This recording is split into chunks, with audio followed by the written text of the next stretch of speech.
작은 교회를 섬기고 있어서 전도사님이 안 계실 때였어요. 그래서 학생들을 데리고 수련회를 참석했는데 저는 이제 좀 뺀질거림 있잖아요. 그래서 늘 시간에 맞춰 갔어요. 아이들을 인솔해가지고 몇 명 안 되니까 한 뭐 10명 정도 데려갔나? 10명은 채 안 됐을 거예요.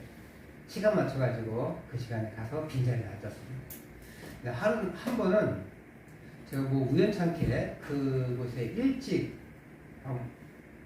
지나가게 됐는데 밥을 먹고 7시부터 문을 열어서 7시 30분에 예배가 시작하거든요.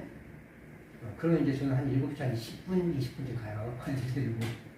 근데 6시 반인데 그 앞에 지키고 있는 사람들이 있는 거예요. 학생들이 모으고 빨리 줄 서라고 하는 사람들을 보게 됐어요. 그러면서 제가 그런 생각을 해봤습니다.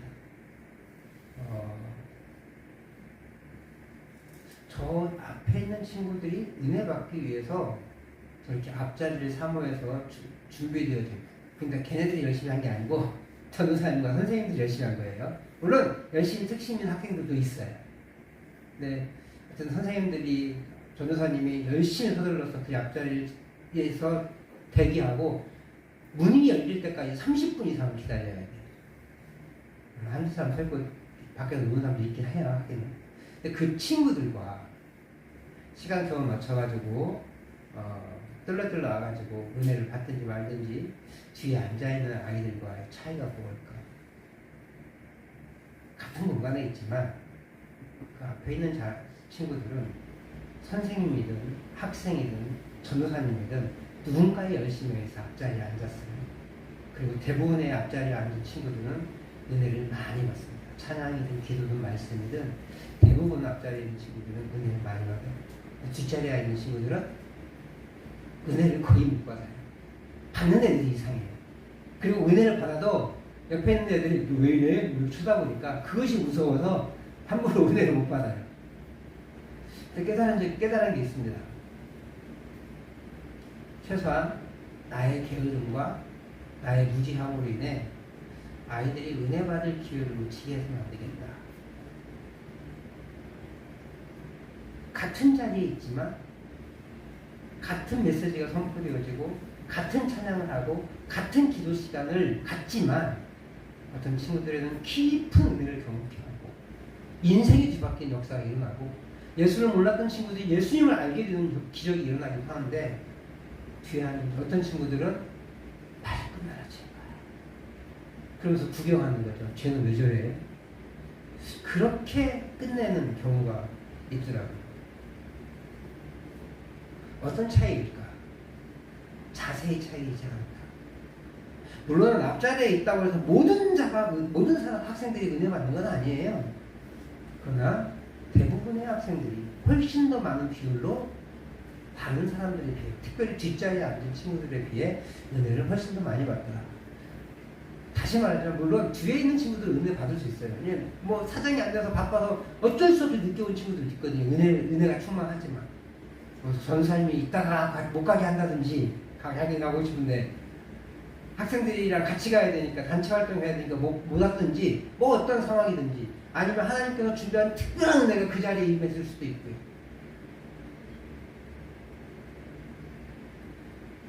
그러나 확률적으로 앞자리가 훨씬 더 은혜 받는 기회가 많아진다는 아마도 자리의 중요성보다는 그 사람의 마음이었을 거예요. 내가 뒤에 있으면 집중하지 못하니까 앞자리로 가자. 그래서 집중하자. 그 사모하는 마음, 준비된 마음이 은혜를 받는 비결이지 않았을까 싶습니다. 준비된 대로 결과가 나오기 마련입니다. 간혹 준비한 것을 다 누리지 못하는 경우가 있어요.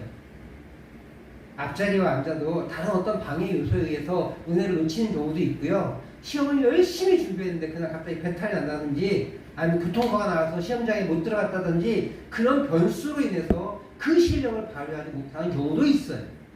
그러나 대부분 어때요? 준비한 만큼 준비된 대로 은혜를 누리고 결과를 거둬들이는 거예요.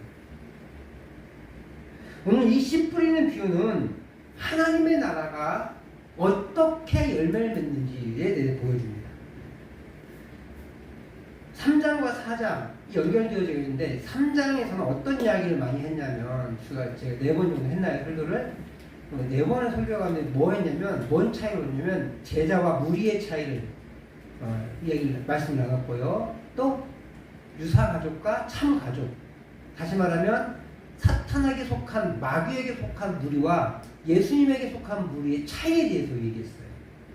그 말은 지금 예수님이 이 땅에 오셔서 하나님의 나라가 선포되어지고 그 선포되어지는 가운데 어떤 사람, 그 선포된 모든 사람들 가운데 어떤 사람들은 제자로 불리고 어떤 사람들은 무리로 불린다는 거예요.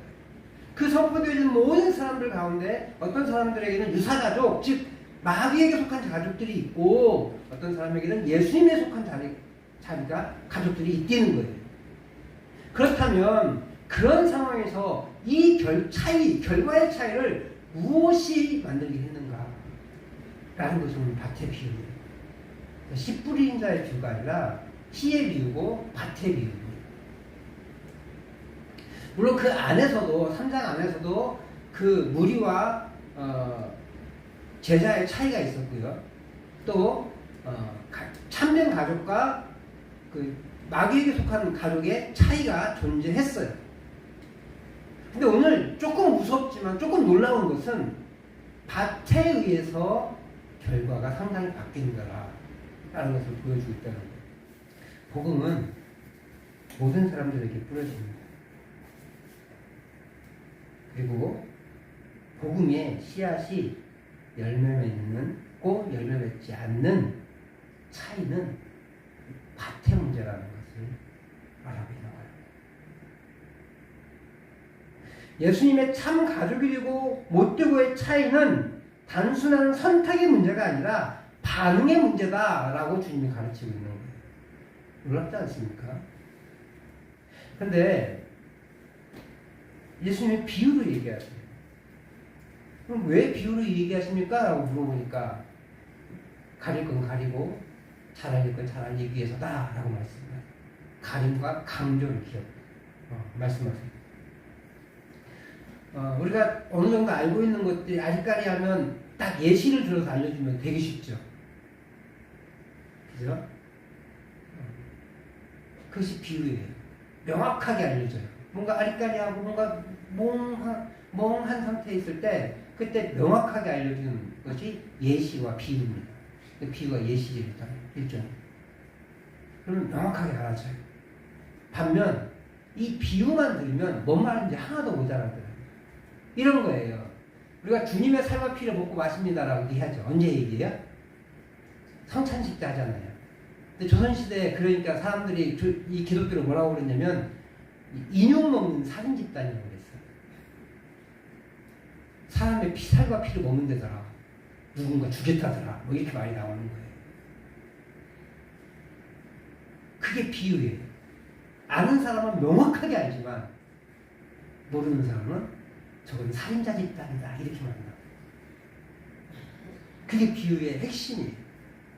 그러면 그 비유의 뜻이 무엇입니까? 라고 이제 묻자 예수님께서 14절에서 20절에서 말씀하시는데 우리가 이번에 읽으려고 안 읽었어요. 이번에 14절부터 20절의 해석을 가지고 말씀을 나눌 거예요. 14절부터 20절 말씀을 같이 한번 읽어보도록 하겠습니다. 시작.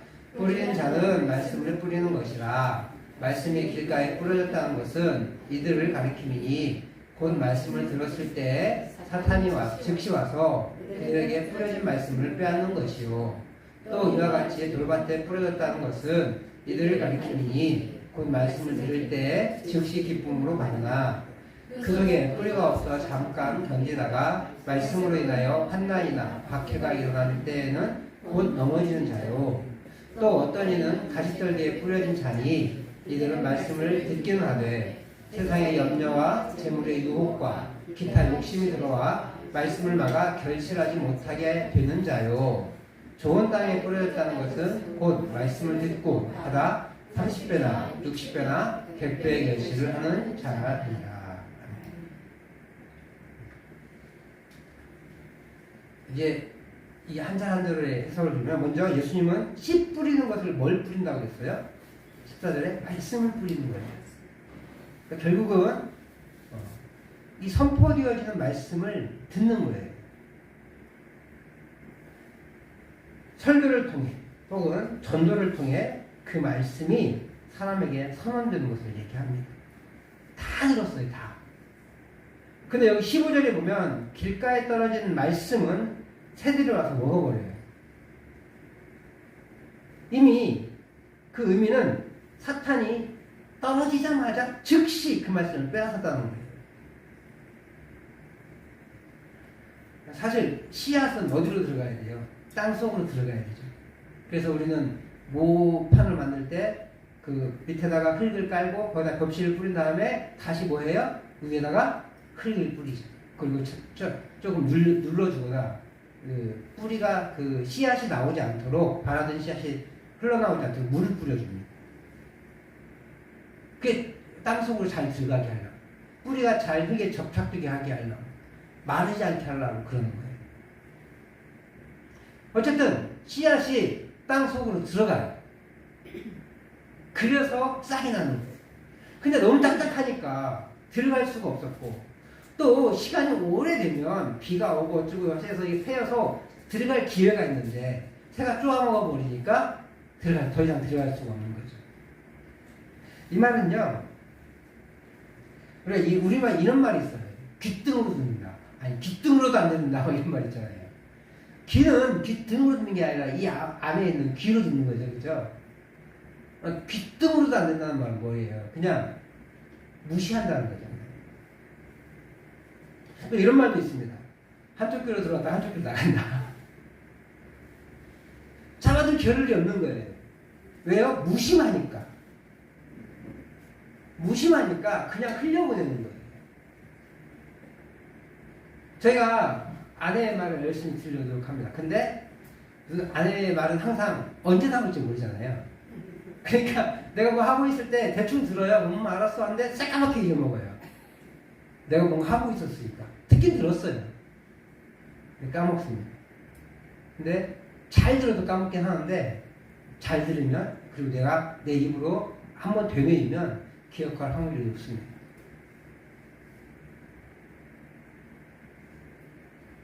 관심의 차이죠. 귓등으로 들으니까. 한쪽 귀로 흘렸다가 한쪽 귀로 흘려보내니까 기억할 수가 없는 거예요. 그러면 싹이 날 수가 없어요. 싹이 안 나는데 어떻게 열매를 맺습니까? 근데 그것을 예수님은 뭐라고 표현했느냐? 사탄이 빼앗아갔다. 이 자리에 있고 똑같은 동일한 말씀이 선포되어지만 그냥 무관심하게 무의미하게 앉아있으면 사탄이 그 마음을 이용해 말씀이 들어지지 않도록 귓등으로 듣게 하고 이쪽으로 흘려보내게 만들어버린다는 거예요. 말씀을 가볍게 여기고 흘려듣고 전혀 이해하지 못하는 사람들의 특징이 전혀 성령 같지 않다는 것을 말합니다. 여기 와서 앉아서 예배는 하고 있지만 귀를 닫고 마음을 닫은 사람들은 그 선포된 말씀에 영향을 받지 않습니다. 그러니 싹이 날 수 없게 되고 싹이 안 났으니 당연히 구원의 열매를 맺을 수가 없는 거예요. 말씀을 선포하는 제가 부족함이 있을 수 있을 겁니다. 어떤 아쉬움들이 있을 겁니다. 그 아쉬움 때문에, 그 부족함 때문에 말씀이 닫혀질 확률이 있습니다. 심지어 있잖아요. 어떤 사람이 넥타이가 좀 삐뚤어졌나요 혹시? 이 삐뚤어진 때문에 이렇게 돼 있으면 왜 넥타이가 저렇게 한 건데? 그러면서 그 다음부터 어디만 봐요? 넥타이만 봐요. 넥타이만. 그게 사람의 심리예요. 근데 그게 사탄이 보게 만드는 것이라는 거예요. 왜 우리의 마음을 흐트러뜨려서 말씀에 집중하지 못하도록 하게 하는 거예요.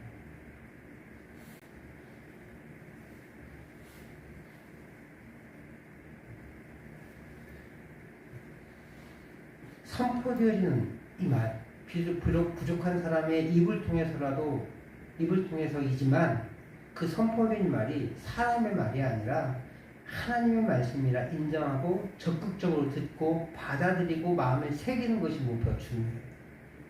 그렇게 해도 기억이 안 남잖아요. 그게 엄청나게 중요합니다. 둘째는 돌밭에 떨어졌대요. 이 돌밭은 무엇일까? 앞서 얘기했지만 이 자갈이 많은 밭 이런 거 아니에요. 제가 여기 와서 깜짝 놀라는 게 자갈이 너무 많아요. 지금 제가 4년째 경작을 하고 있는데 골라서 어떻게 또 나온지 모르겠어요. 열심히 골랐는데. 그래서 그냥 오직하면 저 옆 동네는 석산일까 라는 생각을 해보게 돼요.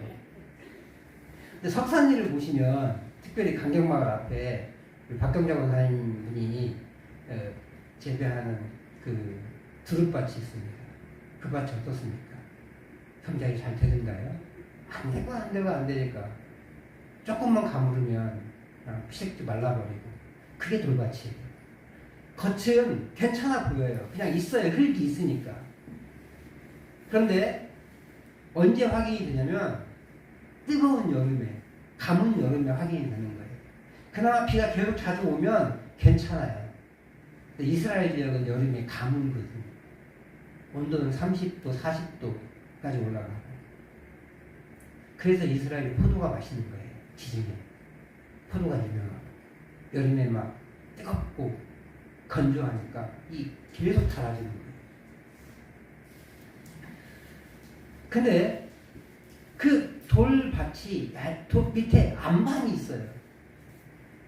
안반이 있으니까 더 이상 뿌리가 깊게 들어갈 수가 없어. 더더군다나 여름에는 뭐라고 그랬어요? 가물다고 그랬죠. 가무니까 물기조차 없는 거예요. 습기가. 그래서 마를 수밖에 없어요. 돌인지 알고 뿌린 게 아니고 뭔 밭인지 알지 못하고 뿌린 거예요. 그 밑에 사정을 잘 모르니까. 물론 오랫동안 경작을 하면 알게 되겠죠. 여기는 잘 안 되는 곳이야 라는 걸 알게 됩니다. 그래서 이제 지금 같으면 관계수를 하겠죠. 이 2000년 전에는 관계수라는 걸 모르고 천수답이었어요. 오직 하늘만 바라보고. 밭이 굉장히 중요했던 거죠. 말씀의 씨앗이 돌밭과 같은 마음에 떨어졌다는 것은 믿음의 싹이 나고 열심을 다해 신앙생활을 하게 되지만 얼마 가지 않아 시들어버리는 것이 말합니다. 시들어버리는 것. 그런 거 있어요. 막 초기에 기적도 경험하고 그러면 열심히 있습니다. 열심히 활동하고요. 새벽 예배, 금요기도에 다 나와요. 모든 성공부 다 참석해요. 근데 어떤 큰 기도 제목이 하나 있어서 열심히 기도했는데 안 들어줬어. 에이, 안 돼. 포기해버리는 거죠. 또 그런 일로 인해 어려움이 생겨요. 예수 믿는 것 때문에 어려움이 생기잖아요. 박해가 오고 환난이 옵니다. 특히 2000년 전에 더 그랬잖아요. 그러면 나 예수 안 믿습니다 라고 두 손 들어요. 그게 돌밭에 떨어진 믿음이에요. 믿음의 견고함이 없어요. 이런 사람들은 처음엔 화려하고 보기도 좋고 믿음이 있는 것처럼 보이지만 고난을 견디지 못합니다. 그래서 열매를 맺을 수가 없는 거예요. 싹은 났어요. 무성해졌어요. 와, 멋지다. 쟤 진짜 믿음이 좋은가 보다 라고 했는데 열매가 없어요.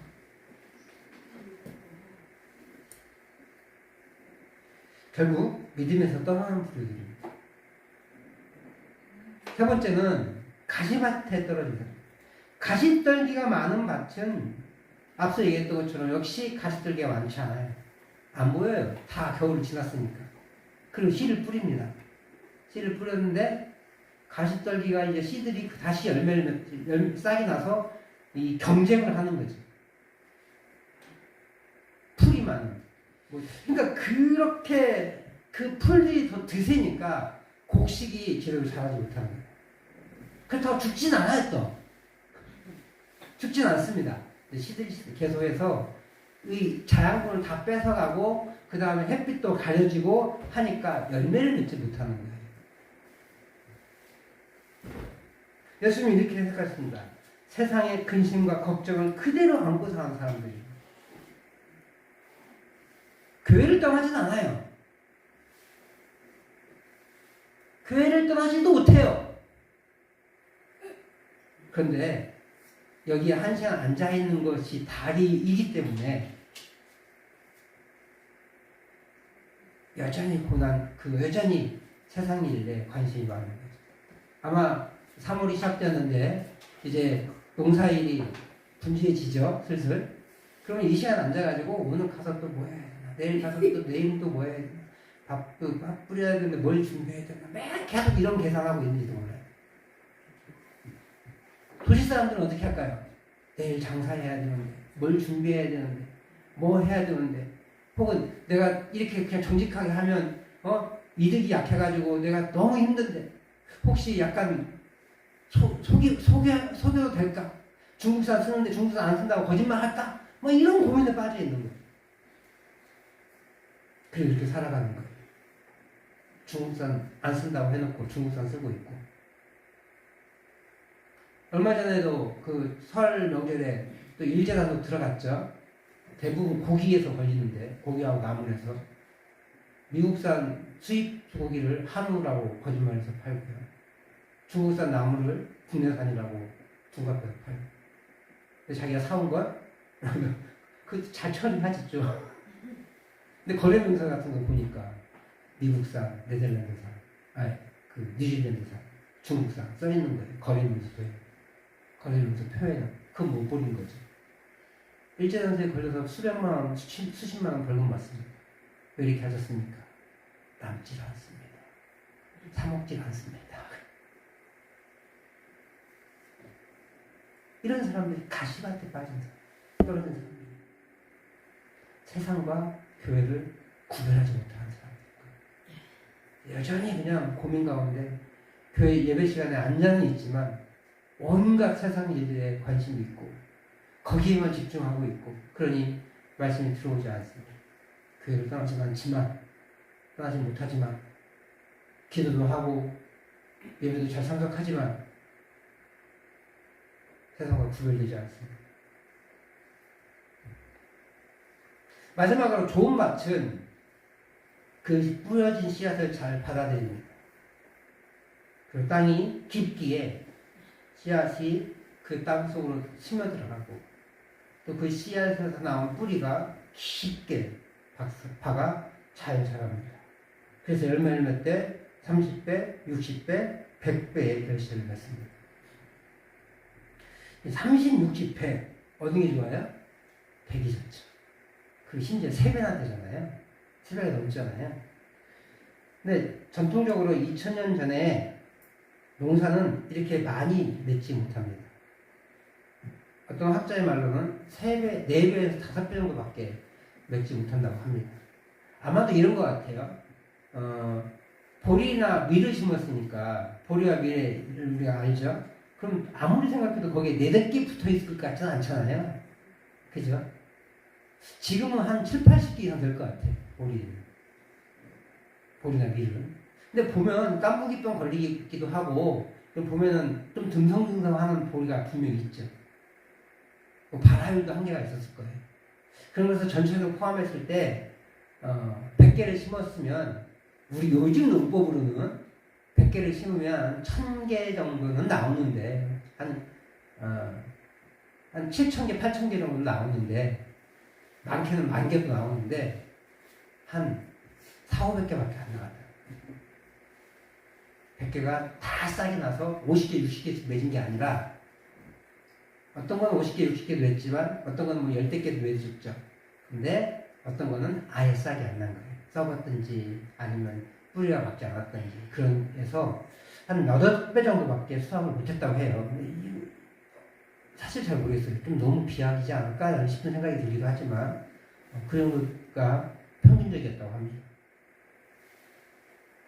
그런데 30배를 수확했다. 아마 4~5배를 수확했다고 해도 뭐 많이 했으면 뭐 한 10배, 15배 정도 되지 않을까요? 20배? 넘지 않았을 것 같아요. 30배를 수확했다? 풍년인 거예요. 기적적인 풍년이에요. 4~5배, 평균적인 4~5배라고 해서 5배라고 쳤을 때 30배는 그 수확의 6배가 오는 거잖아요. 우리나라에 풍년 들었다, 흉년 들었다 했을 때 이렇게 많이 차이 나나요? 안 나죠. 우리나라는 기껏해야 2~3배예요. 그만큼 안정적이긴 하죠. 기술적으로나 어떤 품종적으로나 안정적인 거예요, 지금은. 그러니까 30배를 수확했다는 것은 기적과 같은 풍년이에요. 30 이상의 숫자는 의미가 없어요. 30과 100은 3배가 넘게 차이 나지만 그냥 다 기적이에요, 기적. 그래서 누가복음 8장 15절은 누가복음에서는 100배라고 말 한마디만 했어요. 마태복음은 160, 30으로 줄어들거든요. 약간 부정적이죠, 이거는. 근데 마가복음은 좀 긍정적이에요. 30, 60, 100. 그러니까 이 안에서도 믿음이 좋은 사람들 안에서도 차이가 있긴 하지만 믿음의 열매를 맺는 것 자체가 기적이다라는 걸 보여주는 거예요. 근데 그것을 더 명확하게 하기 위해서 누가복음은 100배의 결실을 맺었다 이렇게 표현하고 있어요. 근데 누가복음에서는요 한 단어가 추가돼요. 좋은 밭은 그 뿔을 깊게 내려 열매를 맺는데 여기에 한 단어를 추가한다는 거예요. 우리가 누가복음 8장 15절 말씀을 한번 읽어보도록 하겠습니다. 시작. 좋은 땅에 있다는 것은 착하고 좋은 마음으로 말씀을 듣고 지키어 인내로 결실하는 자들이라. 누가복음에만 있는 단어예요. 인내라는 단어. 밭도 깊어 뿌리가 잘 내렸지만 인내가 필요하대요. 신앙생활을 믿음의 삶은 인내의 삶이라는 거예요. 앞서 얘기한 것처럼요, 4개의 밭은 겉모습은 모두 비슷합니다. 그럼 길가는 좀 더 딱딱하게 보일 수도 있었을지도 몰라요. 그냥 똑같아요, 그냥. 그러니 밭의 상태를 잘 몰랐을 거예요. 우리도 마찬가지 아니에요. 복음 전할 때. 우리 설교를 할 때 밭의 상태를 제가 잘 모릅니다. 그냥 저는 어떻게 생각해야 되겠어요? 잘 받아들이겠거니. 혹은 더 잘 받아들일 수 있도록 조금 더 잘 설명해야지. 이해 수준이 있을 수는 있다. 보는 거죠. 이해 수준. 그러나 받아들이려고 하고 믿음대로 살려고 애쓰겠지라는 전제를 가지고 얘기하는 거예요.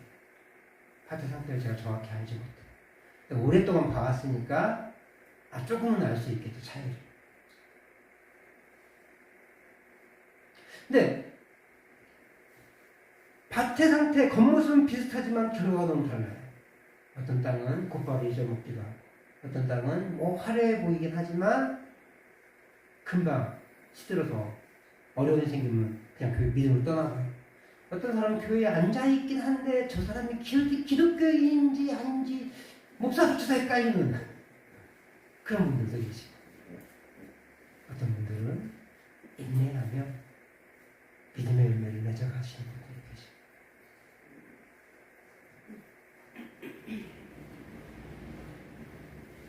마찬가지로 전혀 말씀에 귀를 기울이지 않는 사람은 사탄에게 말씀을 빼앗깁니다. 고난과 어려움이 생길 때 그 어려움을 이기지 못하는 사람은 신앙을 포기해버리기도 합니다. 또한 세상에 온갖 관심을 갖고 세상의 방식으로 신앙생활을 하고 싶은 사람은 세상에서 풀리지 않는 일 때문에 신앙생활을 하지만 기쁨을 누리지 못합니다. 여전히 욕심 가운데 세상에서의 부귀영화만 추구하다가 실망합니다.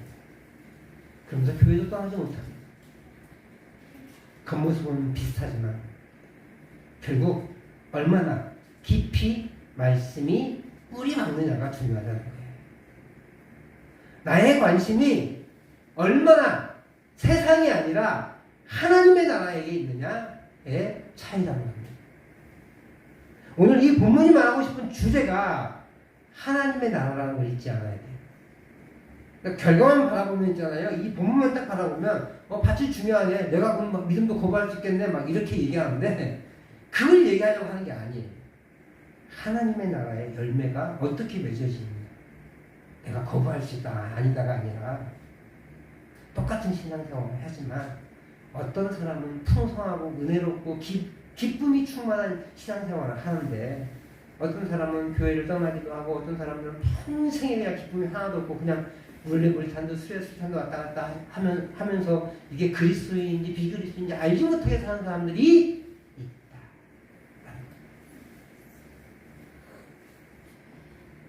그러면 그 차이가 무엇이냐? 앞에 3장에서 우리와 제자, 유사가족과 참가족의 차이를 나타내는 비결이 무엇이냐? 그것은 하나님의 나라, 하나님의 통치에 관심을 두고 하나님의 말씀이 우리 삶 가운데서 열매 맺어져야 합니다라는 거예요. 그 삶을 가지고 누가복음 8장 15절을 빌었으면 인내해야 한다라는 거예요. 같은 은혜가 우리에게 얘기했어요. 똑같은 말씀이 선포되었어요. 그렇지만 그 말씀을 받는 마음의 상태, 내 마음의 자세, 그 말씀을 듣는 삶의 관심에 따라 결과가 달라지는 거예요. 여러분, 우리가 어디에 관심이 있습니까?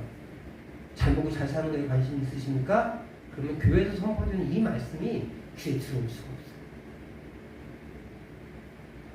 어떻게 하면 부자로 살지? 어떻게 하면 건강하게 살지? 어떻게 하면 더 남들보다 떵떵거리며 살 수 있지? 라고 하면서 여기서 기도하고 말씀 듣고 한다면 가끔은 한두 명씩 그런 사람들이 생기기도 하지만 대부분은 그 기도에 응답하지 않습니다. 왜요? 하나님은 우리가 잘 먹고 잘 사는 데 관심이 없거든요. 어디에 관심이 있으세요? 하나님은 천국을 소유하는 데 관심이 있으시거든요. 천국을 누리는 데 관심이 있으시거든요. 근데 돈이 많고 건강하고 그 권력 있는 사람을 하나님은 천국 시민이라고 부르지 않거든요. 누구를 천국 시민이라고 불러요? 하나님을 좋아하고 사랑하고 하나님의 통치를 받는 사람을 천국 시민, 하나님 나라의 백성이라고 부르거든요. 우리의 관심이 여전히 나와 내 삶의 안락에 있다면 우리는 이 신앙을 포기하거나 별로 흥미롭지 않을 거예요. 반면 내 삶의 초점을 하나님께 두고 하나님의 다스림에 둔다면 우리의 신앙생활은 기쁨이 넘치고 감사가 넘치는 열매를 풍성히 누리게 될 겁니다. 거기에 더해서 구원의 열매까지도, 다른 사람을 구원하는 열매까지도 맺게 될 거예요. 저와 우리 성도님들이 삶이 나에게 초점 맞춰지는 것이 아니라 하나님께 초점 맞춰지기를 축복합니다. 그래서 풍성한 열매를 맺고 사시기를 축복합니다. 우리 예수님이 이를 위해 오셨다고 분명히 밝히고 계세요. 요한복음 10장 10절 같이 한번 읽어보도록 하겠습니다. 시작. 도둑이 오는 것은 도둑질하고 죽이고 멸망시키려는 것뿐이요 내가 온 것은 양으로 생명을 얻게 하고 더 풍성히 얻게 하려는 것이다. 풍성한 삶이 예수님 오신 목적이에요. 근데 교회 다니면서 예수 믿는다고 하면서 저 풍성함이 우리에게 없다면 예수 안 믿는 거예요. 잘못 믿은 거고요. 우리 안에 주님이 주시는, 성령이 주시는 풍성함이 있으십니까? 그러면요 삶을 초월하게 돼 있어요. 그 어려움들 그 별거 아니에요.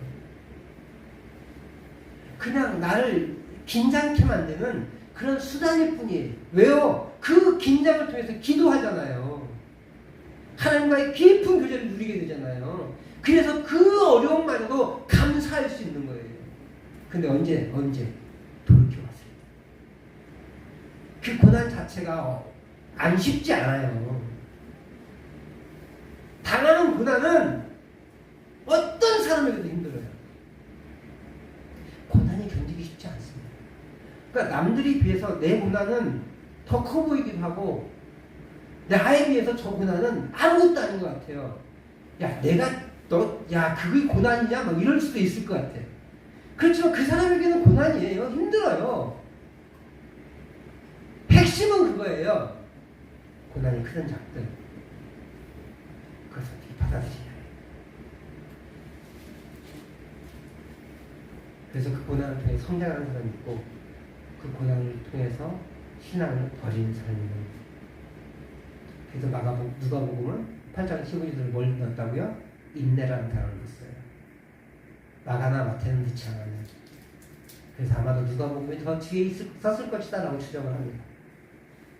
더 정교해졌거든요. 어쨌든 우리 주님이 이 땅에 오신 이유가 뭐예요? 풍성함이에요. 생명을 얻고 더 풍성하게 하는.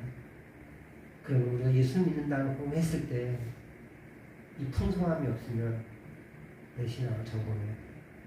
나는 과연 예수의 생명 안에 거하는 것인가? 아니면 대부분 이런 사람 같아. 가시떨기에 빠진 사람들인가? 이 교회에 남아있는 사람들은 세 종류로 돼. 돌짝밭을, 길가밭은 여기 없어요. 저 있는 밖에 있는 사람들이. 돌밭은 지금 막 성장하고 있는 그런 사람들, 이거나 믿음을 포기한 사람들일 거예요. 그럼 교회에 남아있는 대부분의 사람들은 어떤 사람들이에요? 가시떨기밭에 떨어진 씨앗이거나 좋은 밭에 떨어진 씨앗들이에요. 둘 중에 하나인 거예요. 어떤 사람들은 풍성한 열매를 맺어요. 어떤 사람들은 그냥 죽지 못해 살아요. 죽지 못해 예배나오고, 죽지 못해 앉아있고, 죽지 못해 기도하고, 죽지 못해 성경 읽고, 그러면서 기쁨은 하나도 없고, 그런 사람이 살아요. 근데 그 사람들에게 열매가 있다고 없다면? 없다고요. 열매 없으면 무엇을 얘기하는지 아세요? 더 무서운 말인데, 열매 없으면 의미 없음이에요. 열매 없으면 구원이 없음이에요. 열매라는 단어를 이렇게 부차적인 것 이렇게 생각할 수 있는데 아니에요. 다 걷어들여서 어디로 가요? 불에 태워질 거예요. 여러분 볏짚을 잘 보관해요? 볏짚을 보관해서 우리가 먹어요? 다 어떻게 해요? 갈아엎거나 소염으로 주거나. 우리 동네는 불을 태웠어요. 그게 볏짚이에요. 걔가 의미가 있어요? 없어요. 가시밭길에도 의미가 없어요. 그럼 이렇게 생각할 수 있어요. 그럼 구원받는 사람들은 4분의 1밖에 안 돼요? 이제 모르죠. 그건 몰라요. 4가지 종류가 있다는 뜻이지 4분의 1만 구원받는다 이런 뜻은 아니에요. 저와 우리 성도님들이 예수님이 주신 풍성함을 온전히 누리고 깊은 넘쳐나는 삶이 되기를 축복합니다. 예수님이 주시는 생명의 풍성함을 누려나가는 그런 귀한 성도들 되기를 다시 한번 축복합니다.